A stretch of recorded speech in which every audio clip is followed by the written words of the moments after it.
మధ్యాహ్నానికి మీ నాయన ఏం తింటావు అని అడిగినాడు. నేను మర్యాదంగా మీ ఇష్టం మామగారు అన్నానా?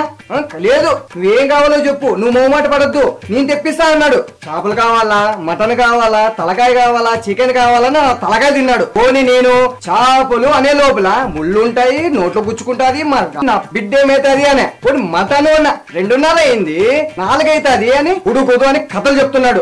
తలకాయ కూర అంటే మీ నాయకు తలకాయ లేదు, ఇంక తలకాయ కూర ఏం తెచ్చాడు?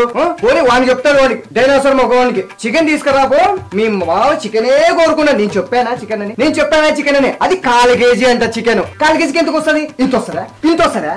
4 ముక్కలు వస్తాయి, దాంట్లో 2 ముక్కలు నాకు వస్తారు, దాంట్లో 4 జగ్గలు నీళ్లు పోస్తారు, దాంట్లో షేర్ వల్ల నేను ఈత కొట్టాలి. ఈత కదా? చెప్పు, ఎట్లా కనిపిస్తున్నా మీ నాయనకి? నా కొంపుకు వస్తే మీ నాయన మీ తమ్ముడు గారు కలిసి 10 kg గొర్రెని తింటారు కదా, ఏమన్నా మిగిలితే ఇంటికి క్యారీలు కట్టిస్తారు, అవునా కదా? ఇంత అవమానించడానికి కదా నిన్ను. ఎట్లా అంటే మీ నాయన కొంచెం కూడా అల్లుడి మీద రెస్పెక్ట్ గానీ గౌరవం గానీ ఏమనుందా? టార్చెట్లు పెరిగినాడు. మీ నాయన ముసోడైనాడు, ఇంత కూడా లేదు వానికి. మోకాల్లో ఉంది వానికి. నేను అవమానం తట్టుకోలేను. రైట్, నా బ్యాగ్స్ నా పుట్టింటికి నువ్వు పోతా. ఆగండి, బీపీతో ఈసారి నిజంగానే పోయేలాగున్నారు. బాబా ఇచ్చి నీళ్ళు చల్లుతాము. ఓం పులికొండ.